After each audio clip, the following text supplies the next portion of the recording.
Hello, welcome to the Bigger Truth Show. I'm Scott McMahon, and I apologize for my tardiness. I've just been scrambling. Got a lot of information to share, and um, again, I apologize for being late. 4 minutes late. All right, but here I am. Better late than ever, right?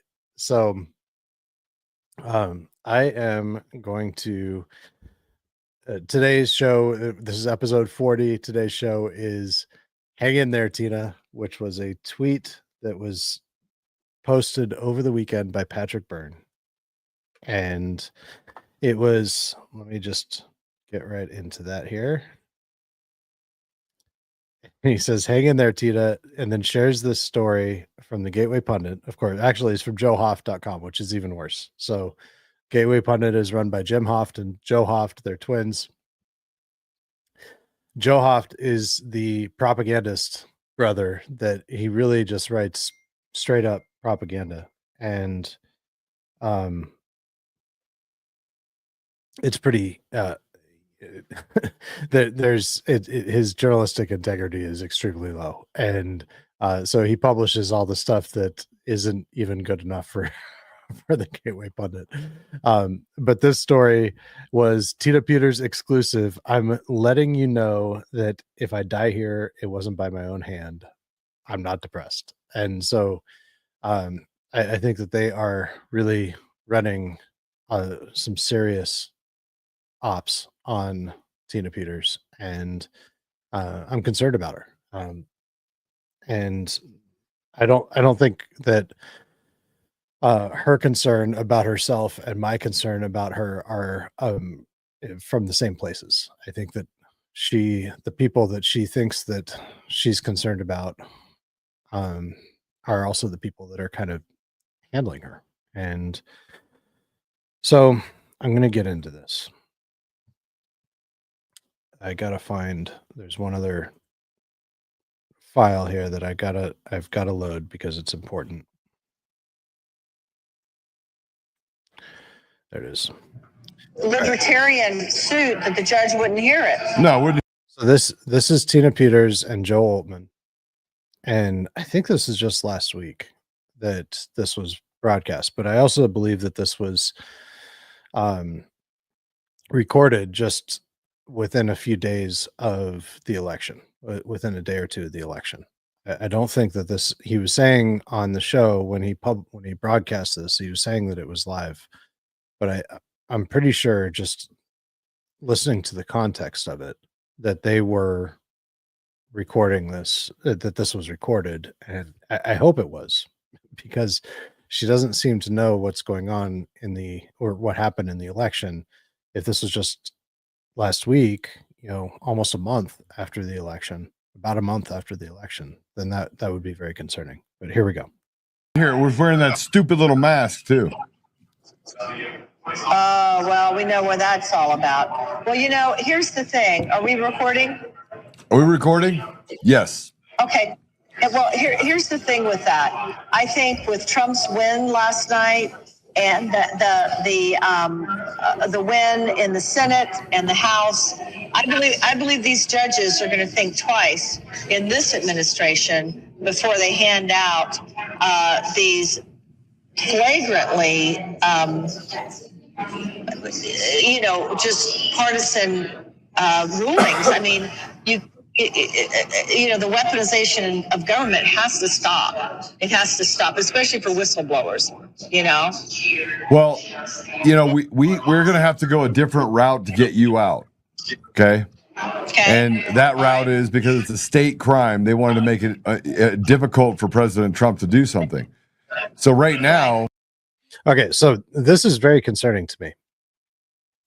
If she did not know, because she had posted before, and there were other phone calls with her that Joel Altman had posted, indicating that she believed that she would be pardoned by Trump if Trump won.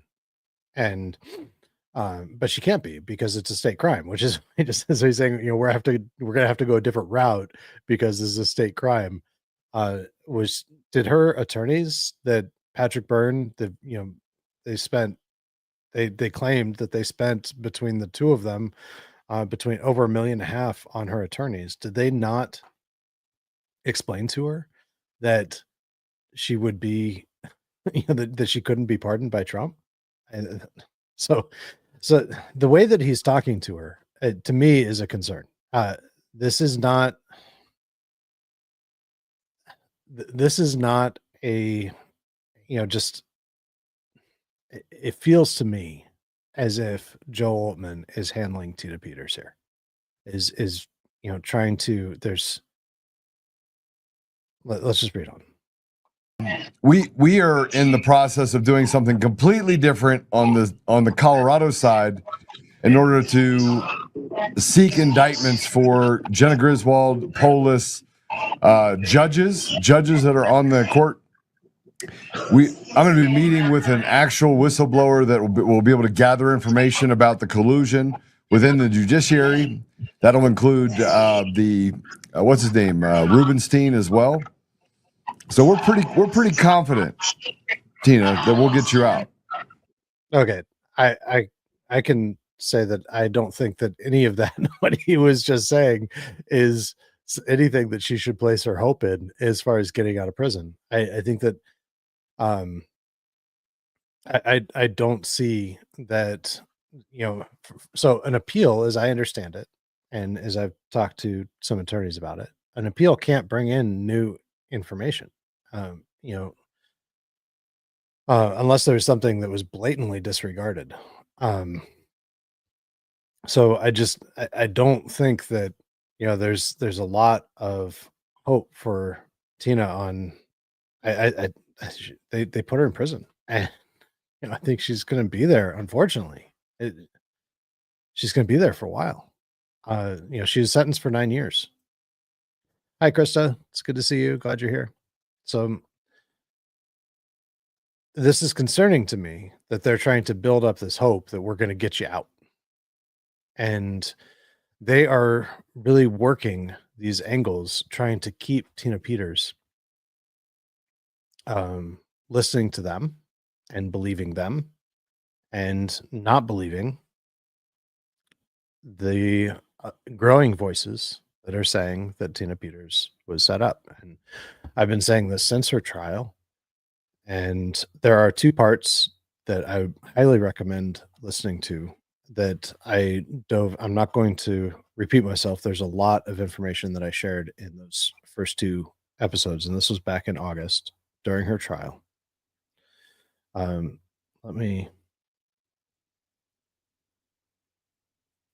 want to just bring up some screenshots from that. I'm skipping ahead here. So this was one of the two parts. So there's parts 1 and 2. I left the links to these in the show notes. I believe that they are archived, so this is for members, but I highly recommend it. I think that these two podcasts are definitely worth more than the $5 for 1 month's membership. So there is a lot of information, and I show how all of these people relate to each other and how it tells a bigger story about what really happened in the Tina Peters case. And what that story really is how these people all worked various angles in order to ensure that she would go to prison. And she did break the law. So, everyone that says that Tina Peters she did nothing wrong, that's just not true. She committed fraud. She lied to the Secretary of State. She got a false, she hired someone on the false pretense that she would use his ID badge in order to get Conan James Hayes, the guy on the right here, into the so-called trusted build, which is a terrible name for what they call it, because it doesn't build trust. It's kind of the opposite. It's like a leftist name, this trusted build, because it prevents transparency. But Conan James Hayes is the one that got the forensic image. They lied to get him in there. She lied to many people about who he was to get him in there. He did not have the clearance or the permission to be in there before and during the trusted build,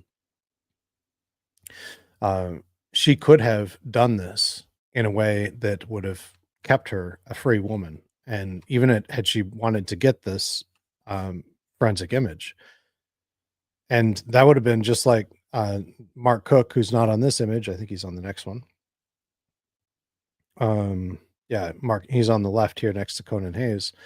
He talked through another clerk in Colorado over the phone, helped another clerk who didn't have a lot of technical experience to get the forensic images before the trusted build. And so, they could have done that with Tina Peters. She had the access to the equipment. She could have gone in there and gotten those images herself. But instead, she lied, and she went through this whole scheme to get Conan Hayes into there in place of Gerald Wood, who's right next to him here. And then they broadcast it and gave it to Ron Watkins, Code Monkey Z, the Gateway Pundit, Joel Altman, Steve Bannon, Mike Lindell. They all broadcast this for the whole world. The forensic images of the Dominion software. This was their proprietary software. Do I think that there should be proprietary software running the elections? No, I don't. I think that it should be open source. I think that it's something that, that would be a really big improvement, making it open source software and making it transparent as far as whether or not there's changes to it before, during, and after election, so that it can be monitored and, in a way that the whole world can see whether or not there have been changes. That could happen, and I think that would be a huge improvement. But it was illegal. It violated the contract. Dr. Frank told Tina Peters and the rest of the clerk's office in a recorded conversation between Dr. Frank, Tina Peters, Sharona Bishop, and the whole crew at Mesa County, and this was played a couple times during the trial, that it would violate the contract with Dominion to do so, and people could go to jail.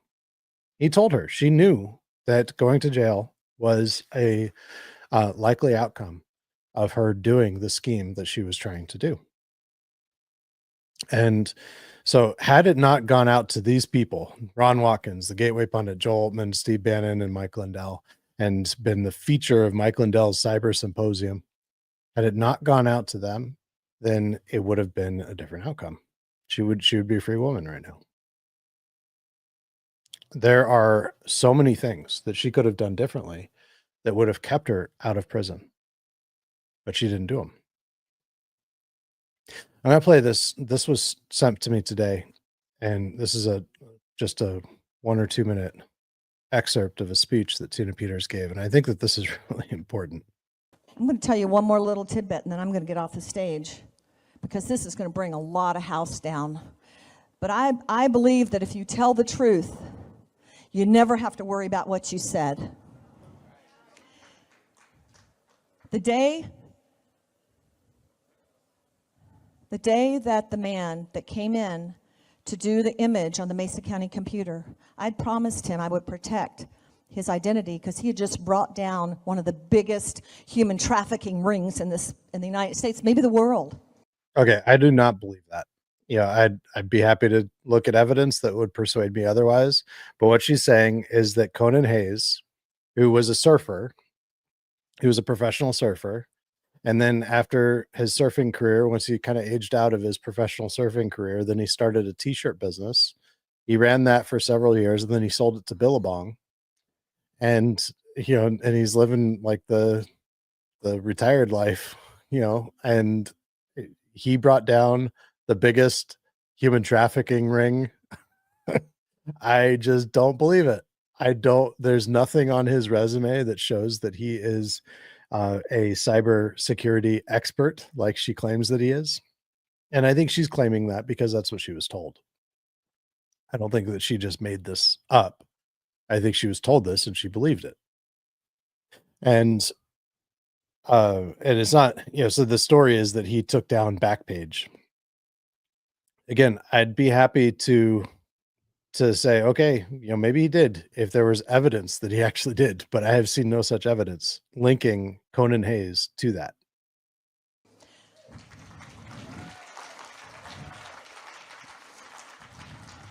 So a liar and a cheat came up and said he would use his identity. And now he's out there saying he didn't even know who I was, but he was flying back on Mike Lindell's plane after the symposium and all these other things. And you know what? You know who else met him? So he did the Okay, so the liar and the cheat that she's talking about is Gerald Wood. So she's just completely, I believe this was in 23. I'm not exactly sure when she said this. But this liar and cheat that she's talking about is Gerald Wood, the one that she hired, and that there was evidence that was presented in court that there was a group conversation where they were talking about doing this. And I think that he probably wasn't entirely truthful in his, I had the impression during his trial that there were a few things that he was kind of bending just to try to protect himself. But as far as the evidence that was presented in court that led to her conviction, it showed that she certainly knew what he was doing. She's kind of implying here that Gerald Wood did this. This wasn't her fault, which is, that's just dishonest. That's completely dishonest from Tina Peters. he did the image on a Sunday, and it was not in the middle of the night. It was in the afternoon after his flight got in. Monday night, he was with me, Sharona, one of our candidates for city council, for commissioner, and Lauren Boebert. Okay, so now she's saying that Sharona, who just in the last, there have been text messages and that have come out publicly just in the last week or two, and there's a whole lot that's going on here behind the scenes, and I hope to. I've been talking to a whistleblower that has some of these text messages, and I'm hoping to bring him on maybe next week, so that he can talk about these text messages. But he's got texts with Ivan Raiklin, with Joel Oldman, and a whole bunch of others.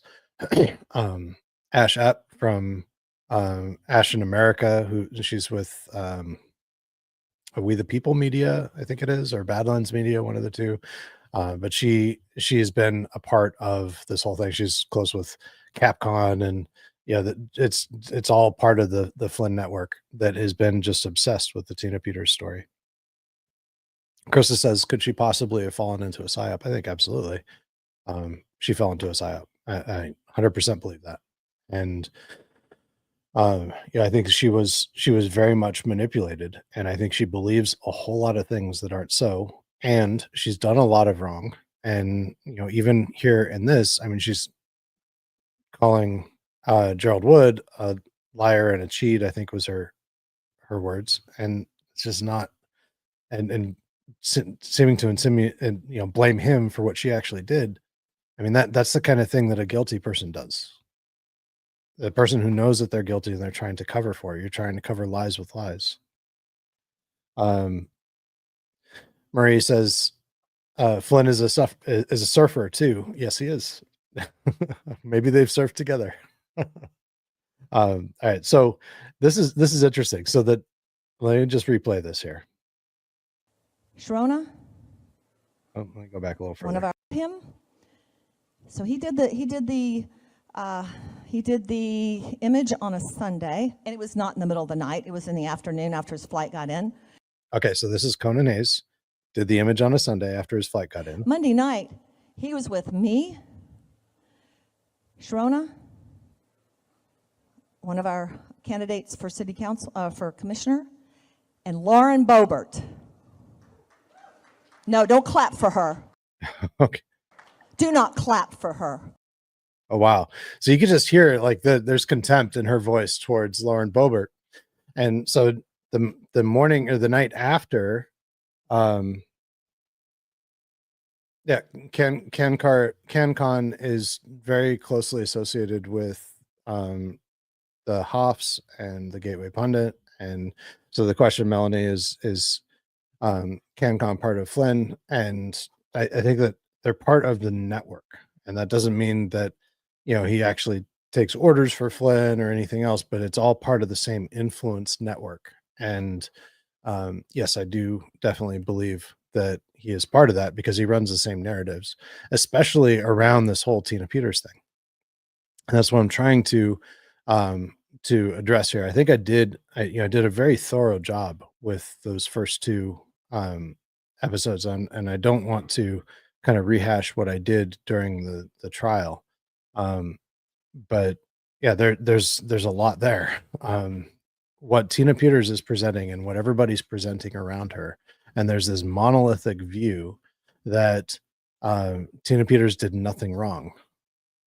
Yeah, because he absolutely, he from what I understand, he works for the America Project. So there's and the oh, what's the other guy? I forget his name. But he went out there with Behizzi to Colorado. They interviewed Tina Peters together, and it was all I'm pretty sure it was all paid for by the America Project. So this monolithic message that's being presented by Tina Peters is that she did nothing wrong, that she is a victim of the deep state, that she was exposing fraud. These things just aren't true. She did not expose fraud. There is nothing that Tina Peters exposed that wasn't already known. So she is in prison right now for nothing, really, for no good. There is no good that came out. There's no new revelations. There is nothing that Tina Peters produced that you could say, well, at least this came out of it. Now, there's a tweet that Patrick Byrne just shared to, I think it was today, just in the last couple hours. And it was this right here. He reposted this, and it says, this is from John Strand, who I don't know much about, but apparently he was indicted as part of J6. I think he's out now, and he has about 100,000 followers on X. That's about all I know about him. I haven't really followed him, but he says this is absolutely outrageous. Real Tina Peters must be exonerated and set free immediately when President Trump takes office. Share this and demand her release. So what good does demanding her release do? The only person who can get her out of prison is the governor of Colorado, because it was a state crime. It's not a federal crime. The president can't pardon somebody who's convicted of a state crime. And so, yeah, what good does this do except cause people to get all worked up and angry over something that is fruitless, and to create a false expectation, and to activate people and incite people towards anger.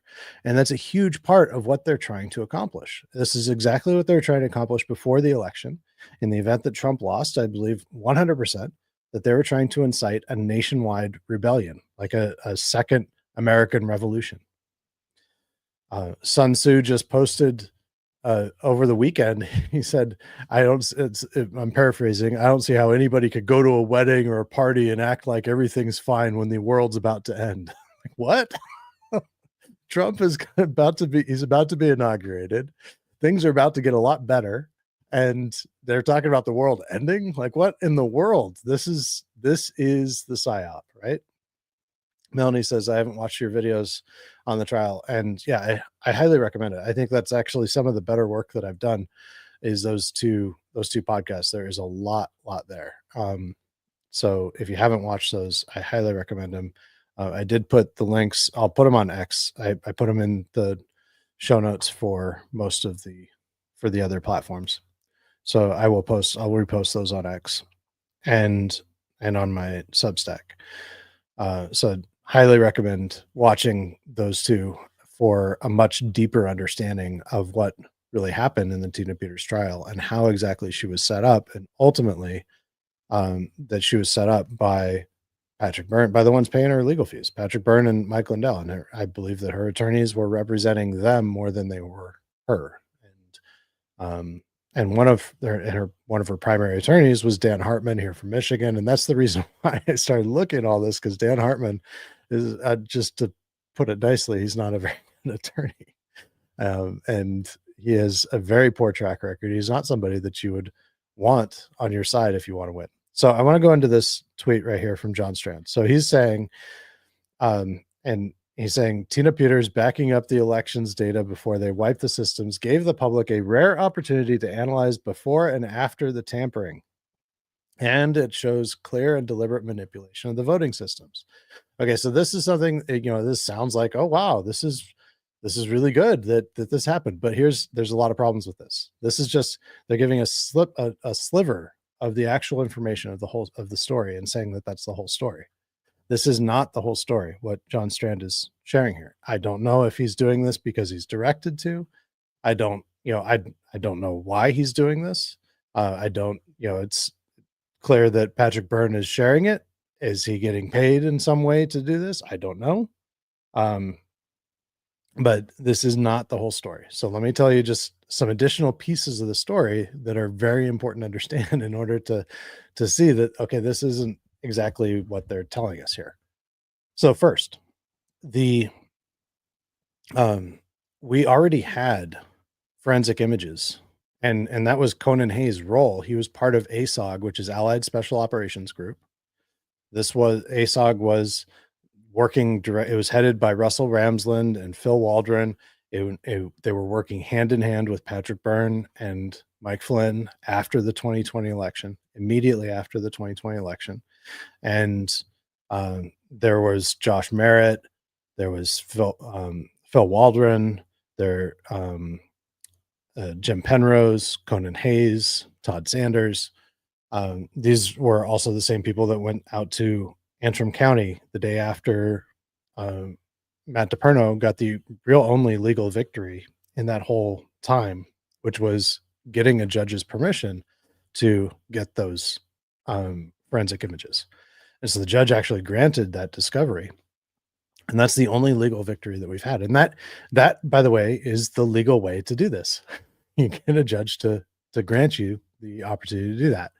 And but they've still indicted Matt DePerno, and they are that even though he wasn't the one that was actually in the machines, he wasn't actually doing it. It was the ASOG team. It was Conan Hayes, it was Todd Sanders, it was Jim Penrose that actually had their hands in the equipment.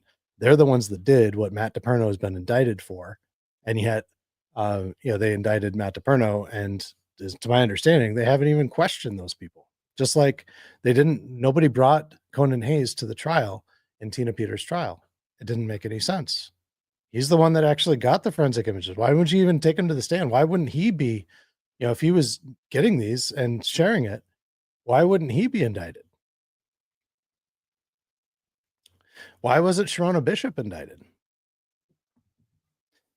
Okay, so this is the images. This is the so-called evidence that John Strand is sharing here that has led him to the conclusion. So the first thing, like I said, there were already, Conan Hayes had done this in 4 other states, allegedly, that he got the, and there's documentation that he did. I mean, we know for a fact that he did in Antrim County in Michigan. There's documentation that he did in Georgia and in Arizona. And it's alleged that he did in Nevada. So, and all of that was before June of 21, when he went to Mesa County and ended up meeting with Lauren Boebert afterwards and Sharona. Sharona Bishop, by the way, was Lauren's campaign manager in her, at least in her first campaign. I'm not sure about subsequent campaigns. Sharona was also Mike Lindell's campaign manager when he ran for RNC chair in 2023. And so, Sharona was in pretty deep with Lindell. And so, and there are tweets. I'm going to share. Let me see. I might have one here.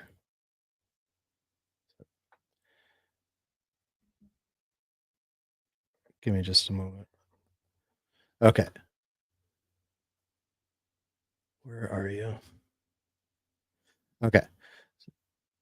So this is Abolish Darkness at Abolish Darkness with a 0 instead of an O. And he has been posting some interesting stuff. But this one right here is a tweet between him, or it's a text message between Abolish Darkness and Joe Altman.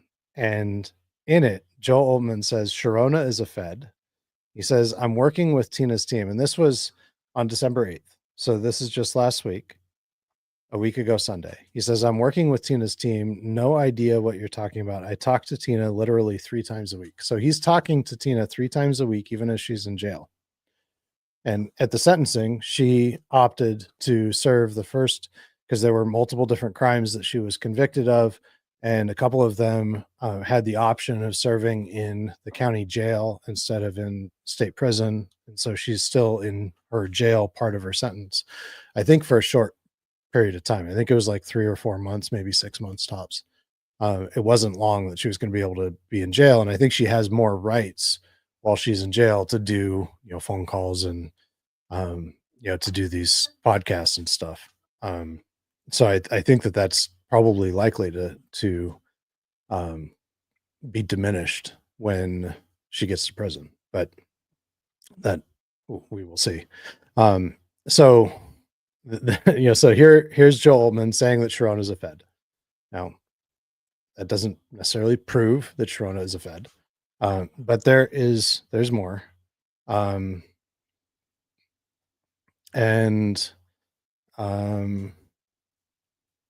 Okay, so he there. He showed another one. I'm looking for it here. It was from Ash in America.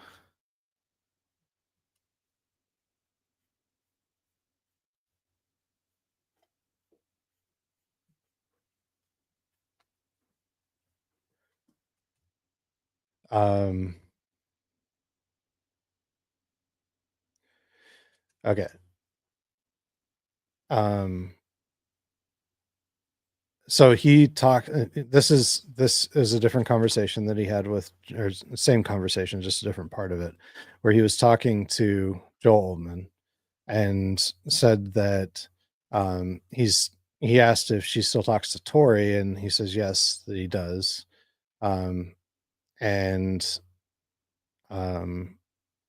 So it's interesting that he and Tori are they seem to be on, they talk at least. And, and Tori is over here, talking about, Flynn is bad.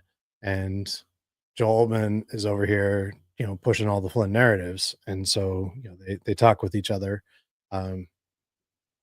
And, so that's that. Still looking for what else he's got here.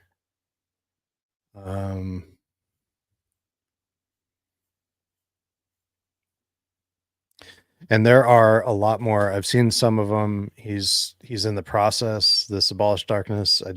I recommend you follow his account on X. There will be a lot more of these parts of this text message conversation. He's somebody I've spoken with him. I believe that he's sincere, and what he's sharing is a real conversation that he had with Joel Altman and conversations that he's had with others. This is something that he had with Ivan Raiklin, and so he asked Ivan Raiklin who had Stop the Steal in their back pocket ready, and Ivan Raiklin says, ask Ali, meaning Ali Akbar, Ali Alexander, who brought Ali in, and he says, ask Ali, and who brought Ali in is Roger Stone. And so, that is, that's interesting. Here's Ali Akbar and Roger Stone. And yeah, and there's more. Here's Nick Fuentes, who is really a white supremacist scumbag with Ali Akbar. And I'm sorry that I don't have this tip of tongue here.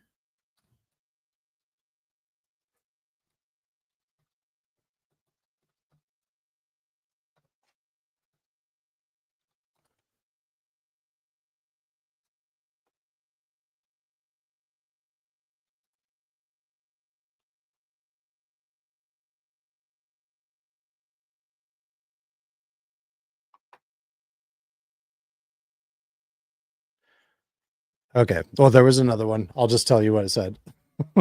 There was another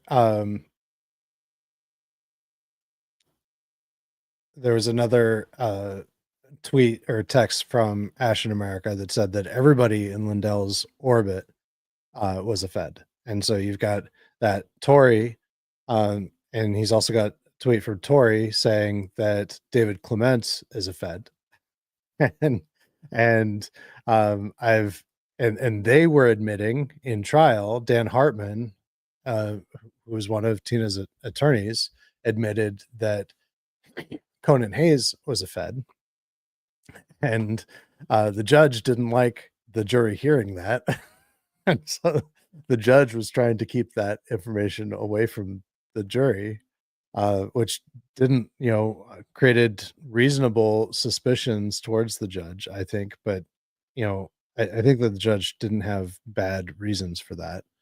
Arletta says remover was when Ali was with Sidney Powell and that one kooky lawyer from Georgia, Lynn Wood, I think is who you're probably thinking of. He's from South Carolina. Yeah. So, yeah. So, and then on top of that, we have Patrick Byrne admitting in his book that he's, and his movie here, that he's a Fed. Mike Flynn introduced him on his show just 2 weeks ago when he brought Patrick Byrne on his show. He introduced him as having worked for the national security state, unquote. So that is, Mike Flynn knows that Patrick Byrne's a Fed, and he's probably, has he known that all along? That's my speculation. Then we also have his attorney. Let me find this. Patrick Byrne's attorney just said, I posted this last week. This was actually back in March. She said in court in the Dominion versus Patrick Byrne lawsuit, Stephanie Lambert said in court that her client, Patrick Byrne, is a national intelligence asset. So that means, that's different than just being a Fed. Like, that's different than being an asset of the FBI. So, I mean, is this sounding more and more to you, as it is to me, like the Gretchen Whitmer kidnapping plot?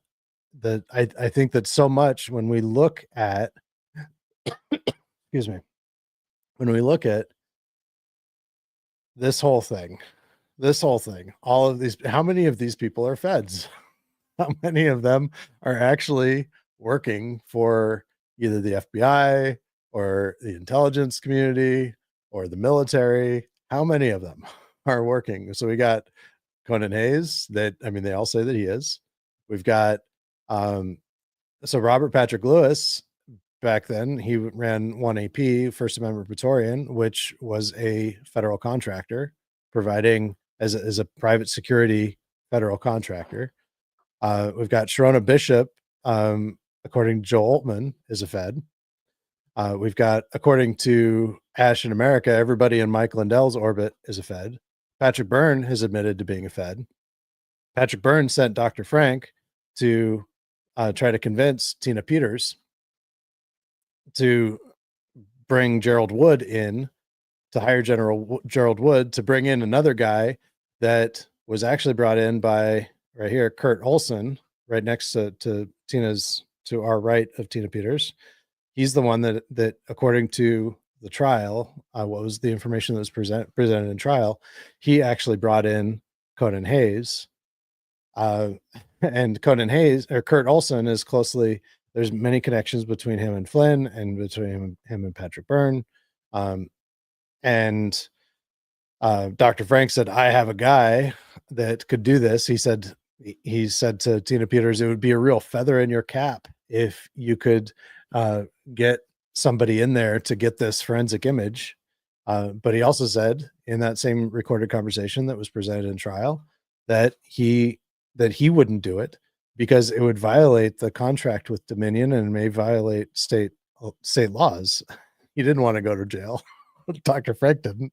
And but Tina just went right ahead with it because it'd be a real feather in her cap, right? Even Dr. Frank said so. And he admitted also in that conversation that he's being paid by Mike Lindell to be there. So like this whole thing was a setup. Now, Jovan Pulitzer has argued that the setup was by the Secretary of State and also by Mike Lindell. He talks, but he never mentioned Patrick Byrne and Mike Flynn in the video. I watched a 3.5 hour video. He's put out a couple others on Tina Peters that I haven't watched. It's a lot to get through. He takes his time with it. But he just blames Mike Lindell, and it's also pretty clear. There's actually the Jovan thing is kind of fun to watch because he talks about liking animals and being a sex addict in this video. So I might have a clip of that somewhere. I'm sure I do. But but he never talks about the role that Flynn and Byrne had in setting her up, and the connection to Kurt Olson is really a connection to Flynn and Byrne more than it is to Lindell. So I mean, there's just this whole thing is just it's a very confusing. I think that I did a pretty good job back in August of breaking this down step by step, and I kind of broke down every aspect of both of these graphics in a way that I think made sense. So again, I highly recommend checking those out. But the kind of the new thing and what I didn't talk about then is just the extent to which all of these people are accusing each other of being feds. And I've heard from several people that they think Joel Altman's a fed. So let's look really quickly at this so-called evidence that Tina Peters produced. That, and Patrick Byrne, there's all this new energy around this right now in the Flynn network, and everybody's talking about Tina Peters and if I wanted to create a martyr for the cause of inciting people towards a second American Revolution, and what better martyr could you find than a Gold Star mom, right? And there's something very likable about Tina Peters. Everybody likes her. Everybody, she's a very likable person. So what does John Strand say? This is where he has, and here's in slide 1, it says these, the folders in the before are now completely missing. So there are folders that are now gone. And then it says that there's files that are different. These file dates are different. Original files have been replaced with new, previously 116 files, now only 71 files. And then the next slide says sizes, dates, times are different. These log files have been replaced with different files. But the thing is, here's the thing. This is not a new revelation. In fact, the Secretary of State this came out in the trial, and I watched the entire trial. I skipped through a few of the witnesses that were that I fast forwarded through because they were kind of redundant and repeating the same thing over and over again. But I watched, I'd say 90% of the trial I watched, and as it was going on, and they knew that the Secretary of State told them in advance that the trusted build, which again is a terrible name, but it's the name that they went with, that the trusted build was designed to that it was intended to rewrite the files, and that the election data would be lost. Every county clerk was told multiple times by the Secretary of State and Dominion to back up their election data beforehand, because the election data would likely be lost, that it was an update of all the software. And so they would be deleting the software and updating new software. All the passwords would change. This is what they did in their trusted build. And one of the county in Mesa County, one of the employees testified that she had 3 redundant copies of all the election data. And this is 100% in accordance with law and, through in communication with the Secretary of State's office. What John Strand is saying here is not a new revelation, and is not something that it's something that every single county clerk in Colorado knew back in May, even April or earlier of 2021. This is not a new revelation. There's nothing new here. Okay, so files were lost, files were deleted, new files were put in. That's exactly what the Secretary of State and Dominion told them. This is not like something that they were trying to hide in the dark. This is not a new revelation.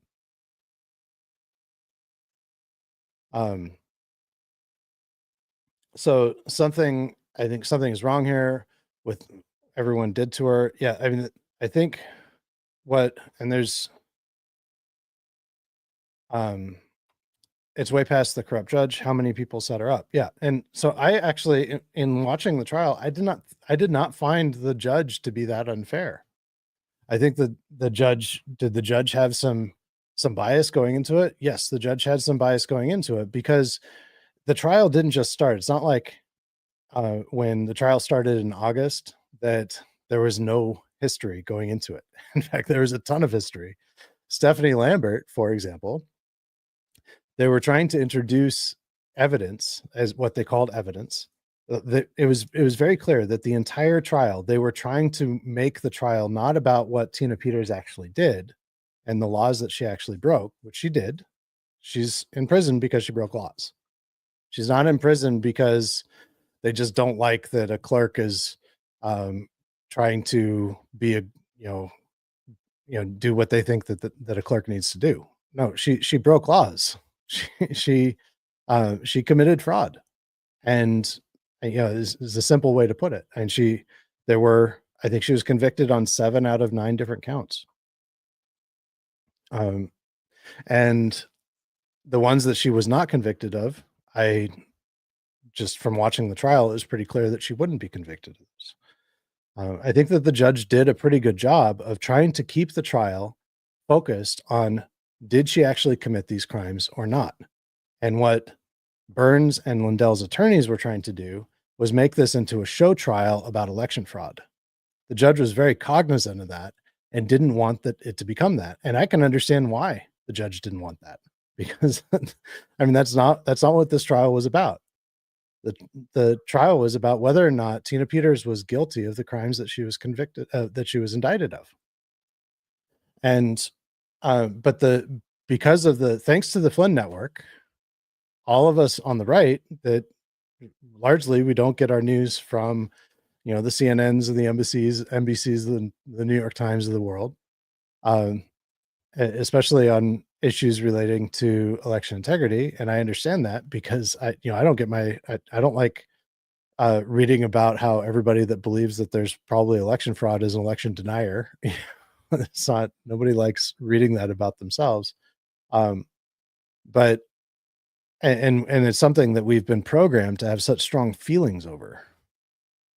But and this Tina Peters trial is one of those examples. This is something that we have really been programmed by the Flynn Network to have very strong feelings over.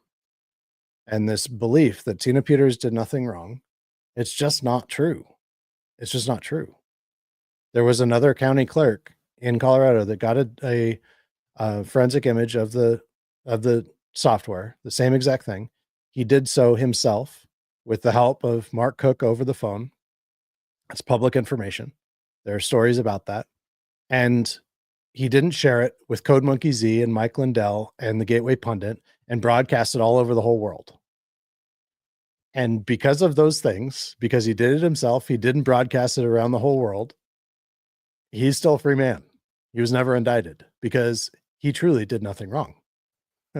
And, so that is really the difference. And so, yeah, it is much more than just the judge. And I don't believe that the judge was, the whole idea that the judge was corrupt. I don't think that that's true. I really don't. I don't think, and I think that he was very careful throughout the trial to make it fair and to make sure that Tina and her attorneys were able to say what they wanted to say and put out all of their arguments. It's going to be because of that, it's going to be very difficult to appeal.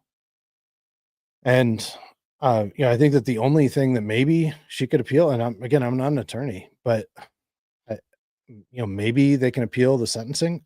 I don't know. I mean, it was within the guidelines. So it's going to be a very difficult thing. I think she's going to be in prison for some time. And I pray that she's not driven to suicide.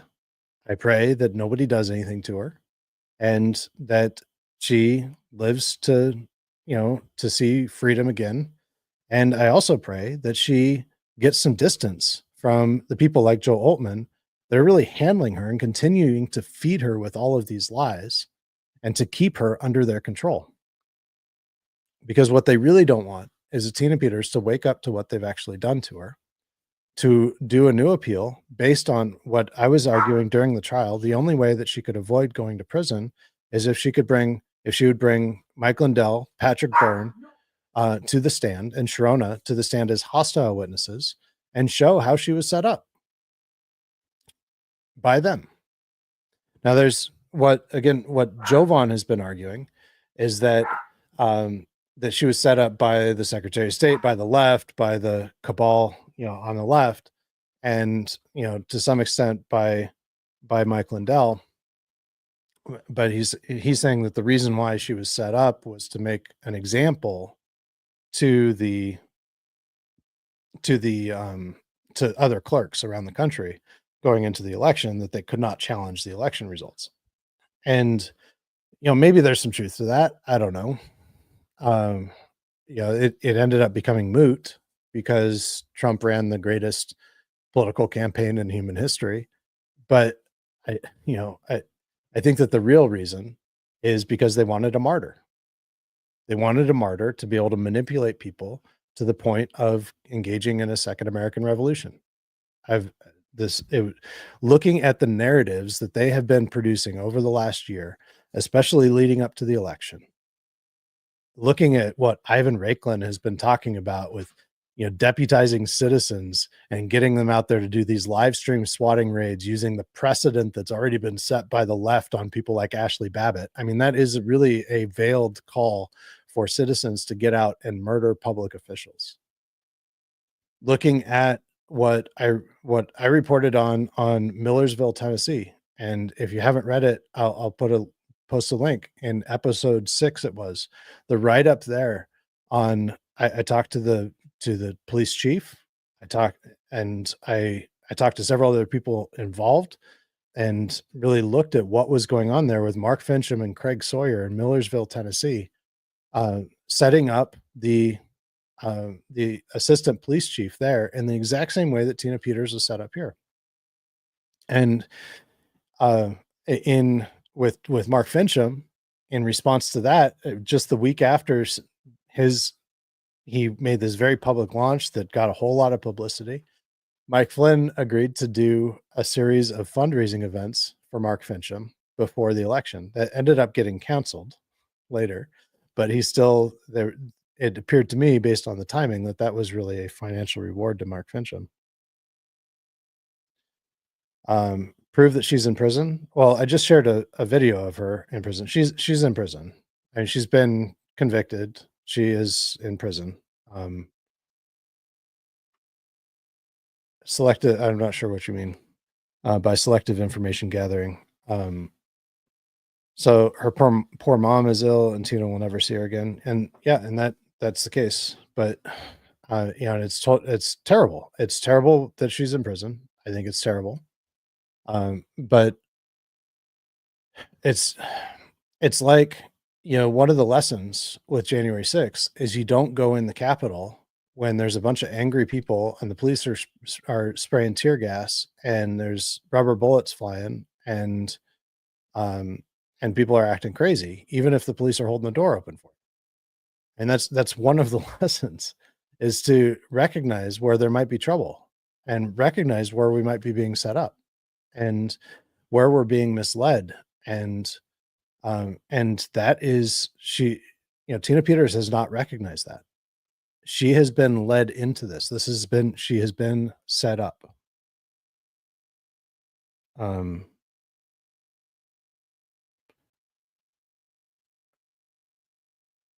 I don't know about Ryan Samsel. That's not something that I've looked into. So, solitary confinement with an electric outlet on the wall. Yeah, I don't know. I think I remember that might be if that might be the picture that I saw of like some closet that he was supposedly in. And yeah, that very well could be manipulation. But I watched the entire trial. She was definitely sentenced. She was definitely taken away by the prison guards. There was nothing about that was like AI or fake or anything. You can watch the whole trial yourself. And yeah, it's the court documents are there. She's definitely in prison. I mean, she's definitely in prison. And yeah, so I definitely believe that Mike Lindell did, whether he knew that that's what he was doing or not. I don't know. And she has said publicly that that Mike Flynn told her that she needed to be as vocal and public as possible in order to avoid prison, which I think was the worst possible advice. I don't think any attorney would have told her that advice. And I mean, in that alone, that advice is definitely a contributor to what ended up happening to her. So I want to talk about this was so Patrick Byrne, there's a lot going on with Patrick Byrne. And I actually I've heard rumors, and I'm going to share a video in just a second of him talking. I've heard rumors that he's got some serious health problems, and that he may be, close to the end of his life, and that might be part of the reason why he's acting kind of strangely, and putting out, admitting to a lot of things that normal people, even in his situation, wouldn't admit to. But he's responded to my post several times, and this was in response to something that I had posted, I think a couple weeks ago. Actually, this is back in November, and right after the election. So this is Delta 5x5 Dawn said Cash, Nunez, Tulsi, all Flynn network with a thumbs down meme. And Patrick Byrne just responded today to this, saying Cash and Tulsi are A+ choices. And I'm concerned about Tulsi Gabbard for a little different reasons, but I do believe that she and Roger Stone are close. And I heard that from somebody that's very close and has been very close with Roger Stone for a long time. So I do believe that Tulsi and Roger Stone are close, and that concerns me. But even more than that is Trevor Loudon's reporting. He wrote a whole chapter on Tulsi Gabbard and her connections with the Democrat Socialists of America and a pretty well-known communist from North Korea and others, even just recently, just in the last 5 years. And she ran for president as a Democrat in 2020. And even then she had these connections. And so, throughout history, there aren't too many examples of people really turning away from communism. And there's very few. There was Oswald Chambers, I think his name was, with The Witness, and that is a fantastic book. It was written in the 50s. He's such a good writer, and I just love that book. It was just reading the book. There are some books that they're just so well written. They're so engaging, and you fall in love with the character, and you just don't want the book to end. To me, that was one of those books. I loved reading that book and hearing about his conversion and from away from communism, and how he ultimately just risked his entire life to testify against the communist network in Washington, D.C. back in the 30s and 40s. Really good book. But, is Tulsi Gabbard one of those? Has she really made a conversion to Christ? Is she a communist that is just saying the right things still? It's a weird position for her to be in charge of the DNI, the National Director of National Intelligence. That is a It's just I don't understand it. And yeah, and so Patrick Byrne saying that Cash and Tulsi are A+ choices, that to me that just makes them a little bit more of a concern. So um to talk about Cash, there's some questions, and I think that these are, to me, these are really important questions, and I don't have an answer to them. Maybe there'll be answers that come up that are satisfactory and explain. But the first question I think is really the $1,000,000 question, which is why did Nunes hire Cash Patel? And this was back in 2017 in order to, so Nunes was the head of the House Intelligence Committee. He was doing an investigation on Crossfire Hurricane, and he hired Cash Patel. Now, Cash's book, I've read it. It is it's a cover piece for Flynn and for Flynn's involvement as Crossfire Razor in the Crossfire Hurricane thing. And I have argued this and shown receipts repeatedly that what Flynn was doing was absorbing upon himself the stain of Putin and Russia and depositing onto Trump, and that he was very much involved. And there's some huge questions still that have never been answered partly because Cash Patel didn't expose it. But, Mifsud, for example, Joseph Mifsud, he was a character that got Papadopoulos. He was the reason why Papadopoulos got in trouble. Joseph Mifsud was saying that he was trying to broker a deal with Papadopoulos to pay the Russians for Hillary Clinton's or for the hacked DNC emails. And I think it was the DNC, or maybe it was Hillary Clinton emails. But so Joseph Mifsud was trying to do that. Papadopoulos didn't end up paying him, but he had 2 phones, and that came up. He had 2 cell phones that were given to him.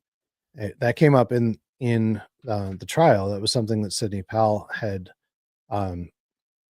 asked for and received. And so, if she asked for that as Flynn's attorney, it's likely that Flynn knew that he had those 2 phones. Did they come from Flynn? There's another thing that came out showing that Flynn had some knowledge of who Mifsud was, and that was that Sidney Powell actually said in a court filing that Mifsud was at the December 2015 dinner that in Russia, in Moscow, that Flynn was at, and that where he sat and had dinner with Putin and was paid by Russian state-owned Russia Today to be there and to speak. He was paid, I think it was $45,000 to be there. And in a court filing in 2018 or 19, Sidney Powell said that Mifsud was there at that dinner. So in order for that knowledge to come out, it just seems highly likely that Flynn knew him at that dinner. How else would Flynn know that he was there? I think that these are really important questions because Mifsud was trying to set up Papadopoulos. If Flynn knew Mifsud, was Flynn involved in setting up Papadopoulos?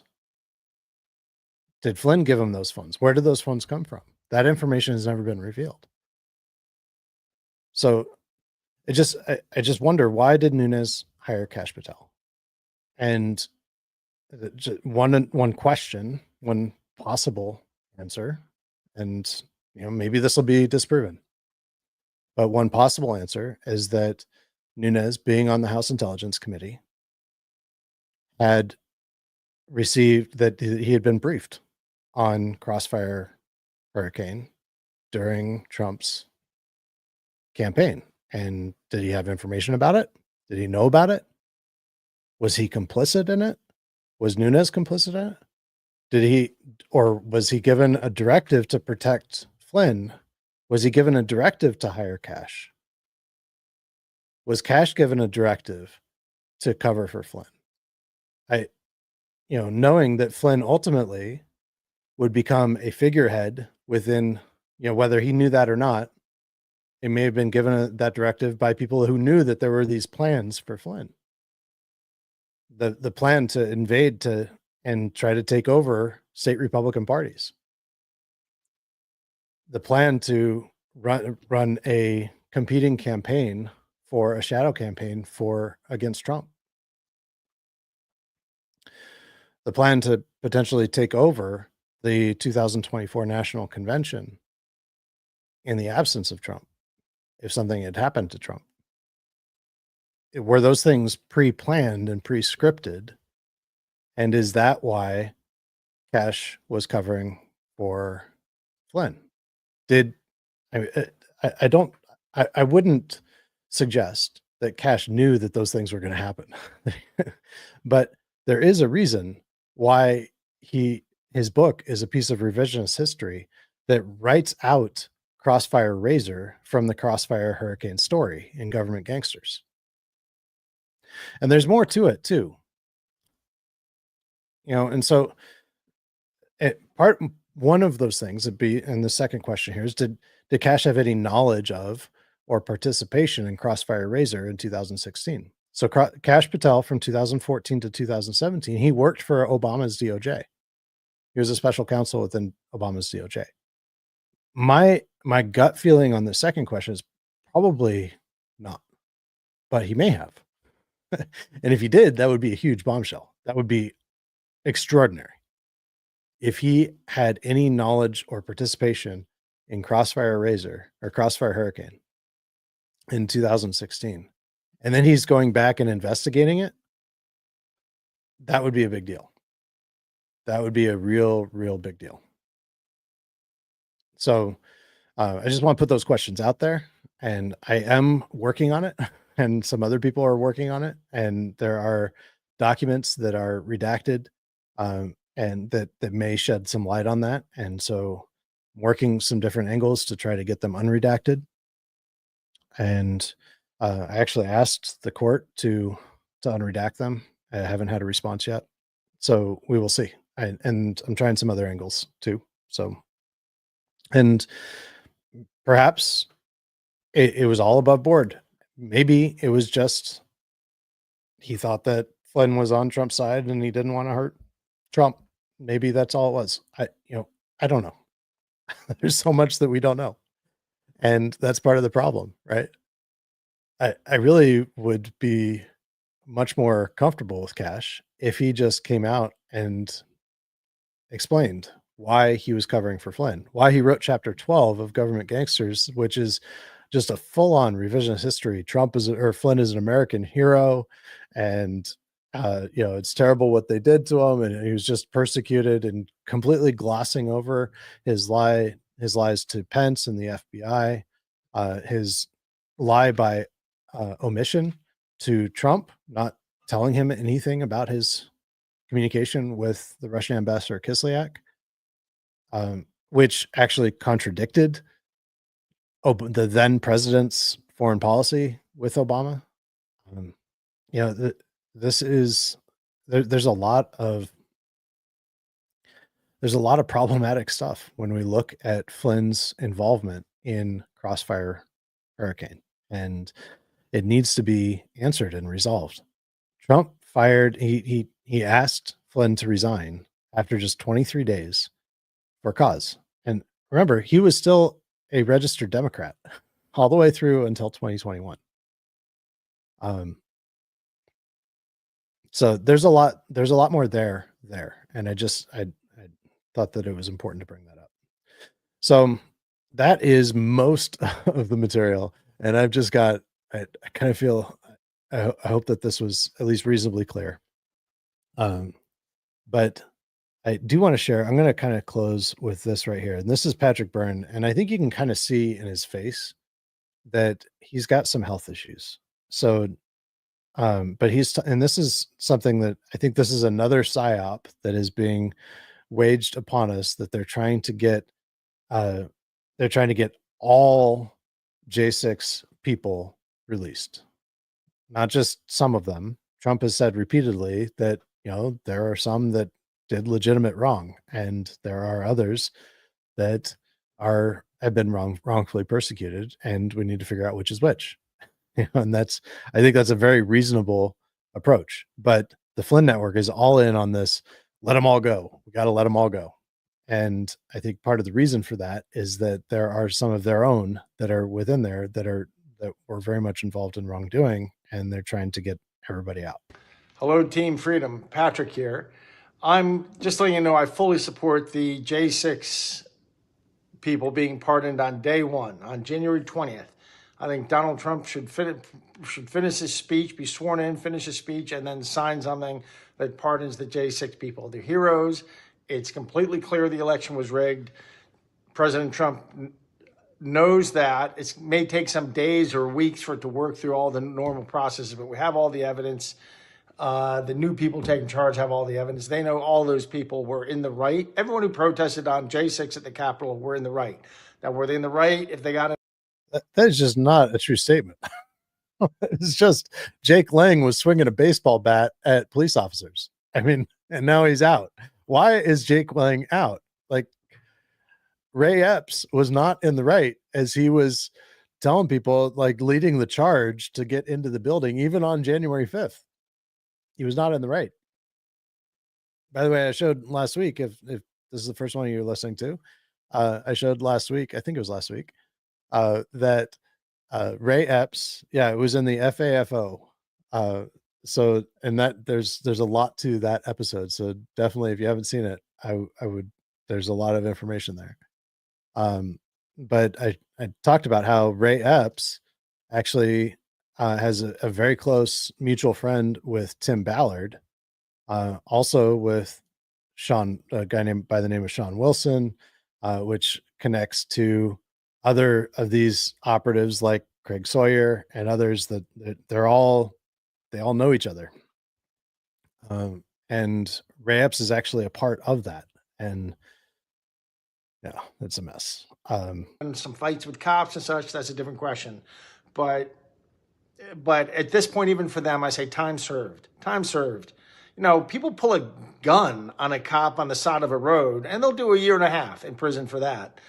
They don't do 4 years for just, so time served for even the people who are guilty. You know what? 99% of them are guilty of nothing. Okay? So J6, day one, they should all be released. Yeah. I mean, he just doesn't look healthy to me, but maybe he's just having a bad day. Maybe he's just dealing with something. I don't know. But,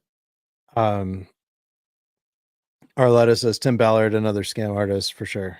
For sure. In Divide says they all have Give Send Go campaigns up to. Glenn pretended to be Q. That's his worst lie, and so many people won't catch up. Yeah, there's so many. I mean, there's so many things that he has said that are just completely untrue. There's a lot more to this whole story with Tina Peters, and again, I think Abolish Darkness has. There's going to be more revelations, and it's very clear that just looking at Joe Altman and his behavior and a lot of his posts lately, that there's something really wrong. I mean, and I think that, and there's some nervousness too, even about Tina Peters. And I think that the information that he has as a whistleblower that's coming out, and hopefully we've been talking about a show. Maybe we can do something next week. Diesel D's, glad to see you. Thank you all for joining live. And I'm going to be doing a members only podcast on Wednesday. And again, I'm down to just 2 days a week for at least through the holidays, as I get caught up on my work, as I'm getting sworn in tomorrow as a county commissioner. And I've got a lot to learn. I have to learn the whole budget. I've got to really get familiar with that budget. And so I'm going to be this week, I'm going to be really busy with that. So, and I've got some other projects I'm working on, but I appreciate all of you, appreciate your support.